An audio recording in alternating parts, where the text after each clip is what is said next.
Jay Johnstone may not have been the greatest outfielder of all time, but he was a consistently good hitter who became a journeyman of sorts over 20 seasons in the major leagues. He was known mostly for his sense of humor. Jay Johnstone died on Saturday, September 26, 2020, in a nursing home in a Los Angeles neighborhood. He died of complications from COVID-19. He was 74.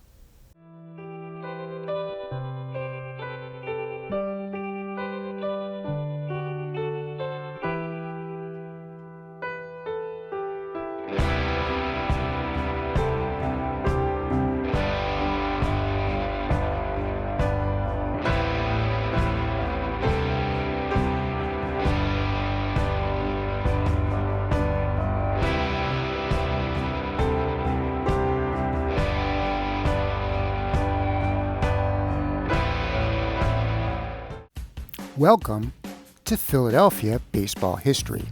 On this channel, we talk about the history of baseball from the A's to the Phillies to the 19th century. And sometimes we talk about contemporary baseball issues. So if you love baseball and if you love Philadelphia, stick around and subscribe to our channel.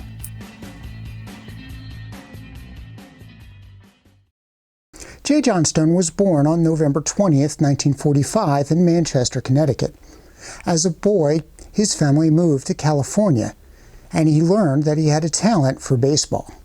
At age 17, he signed an amateur free agent contract with the Los Angeles Angels of the American League. He made his major league debut for the Angels on July 30th, 1966, and played 5 seasons with them. He then began his career as a journeyman outfielder who mostly faced right-handed pitching. His longest tenure was with the Phillies, who picked him up as a free agent in 1974. During the 1974 offseason, the St. Louis Cardinals had traded to get Jay Johnstone, but cut him at the end of spring training. During the season, the Phillies used him mostly as a pinch hitter and as a replacement outfielder. But Johnstone finished 1974 batting .295. He hit .308 against right-handed hitters.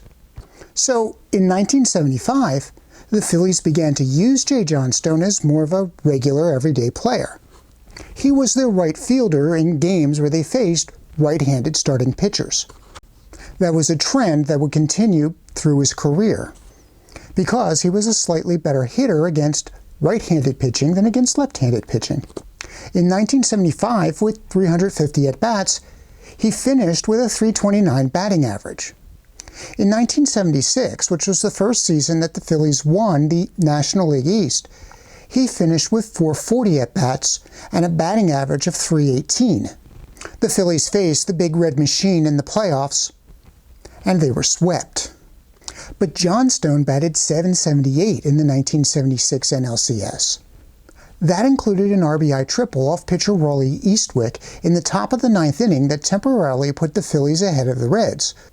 Well, that is until the Reds came back in the bottom of the 9th inning and scored 3 runs to win the game and the National League pennant. Johnstone continued to be a solid hitter, playing mostly against right-handed batters in 1977. His performance in the 1977 NLCS against the Dodgers was, well, not as good as in 1976. He hit .200. In June of 1978, Johnstone was hitting below the Mendoza line, and the Phillies traded him to the Yankees in order to receive Raleigh Eastwick in exchange, the very pitcher that he had hit that 9th inning RBI triple against in the 1976 NLCS. That season, the Yankees used him mostly as a pinch hitter or defensive replacement. He played in the World Series, but didn't get an at-bat. He was eventually traded to the Dodgers and spent 4 seasons in Los Angeles. Johnstone's most memorable moment on the field came in the 1981 World Series against the Yankees. In Game 4, the Dodgers were down 2-1. Tommy Lasorda called Johnstone in to pinch hit. He hit a 2-run home run, which sparked the Dodgers to take the game and tie up the World Series. The Dodgers would then go on to beat the Yankees in 6 games in the 1981 World Series. He finished his career batting .267, which isn't bad for a lifetime journeyman. His best years were with the Phillies, where he batted .303. But Jay Johnstone is probably remembered less for his athletic accomplishments and more for embracing the lighter side of life. Johnstone had a huge sense of humor and was known as a prankster. His penchant for practical jokes earned him the nickname Flaky J. With the Dodgers, he once cut out the crotch of Rick Sutcliffe's underwear. For Ron Cey, who went by the nickname of the Penguin because of the way he ran the first base, Johnstone cut his locker down to a tiny size and put a small stool in front of it, so the locker would be penguin-sized. Jay Johnstone's favorite target for pranks was Tommy Lasorda. In the 1991 NLCS, the Dodgers faced the Expos, and in Montreal, there was a rain delay. Johnstone went on the field wearing Tommy Lasorda's jersey, except he had a little extra padding in the belly in order to imitate Lasorda's girth. He once replaced all the framed photographs of celebrities in Tommy Lasorda's office with framed photographs of Jay Johnstone. And he once made it impossible for Tommy Lasorda to open the door of his office by tying the doorknob to a tree that was just outside. In one game, Jay Johnstone went on the field dressed as a groundskeeper who was in drag. Tommy Lasorda immediately fined him for the prank. Later in the game, Lasorda used him as a pinch hitter, and Jay Johnstone hit a home run. When he returned to the bench, Johnstone asked, "Do I get a discount off that fine?" Johnstone's daughter, Mary Jane, remembered that he was just as much of a joker at home. He liked to put rubber snakes in the pool and toy spiders in the bathtub. Jay Johnstone wrote 3 books on the lighter side of baseball. They were humorous anecdotes of his time in the major leagues: Temporary Insanity, Over the Edge, and Some of My Best Friends Are Crazy. In 1988, he made an appearance in the baseball game sequence of the hit comedy The Naked Gun.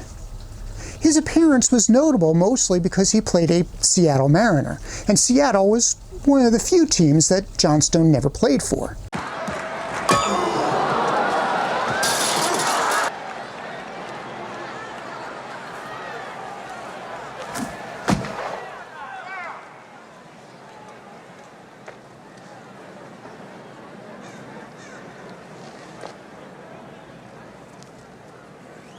Strike.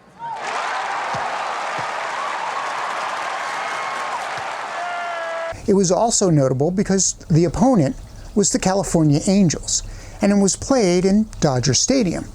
Now, the Angels hadn't played in Dodger Stadium since 1966. Johnstone also made an appearance in 2001, along with Bobby Bonds, in The Drew Carey Show. Johnstone tried his hand at radio broadcasting and was a broadcaster for the Phillies for a short period of time. In fact, on July 2nd, 1993, he was in the broadcast booth with Chris Wheeler for that infamous game that was part of a doubleheader that started late because of multiple rain delays. The game started after 1 o'clock in the morning, and it ended at 4:40 a.m. It ended with a Mitch Williams walk-off hit. It is the game with the latest ending time in Major League history. Towards the end of his life, Johnstone began having problems with dementia and was living in a nursing home. He was taken from us while in that nursing home due to the COVID-19 pandemic. His daughter reported that Johnstone passed around the same time that the lights went out at Dodger Stadium due to a power outage. I would like to think that was Flaky Jay's last prank. Thank you for watching. Don't forget to like, subscribe, and share.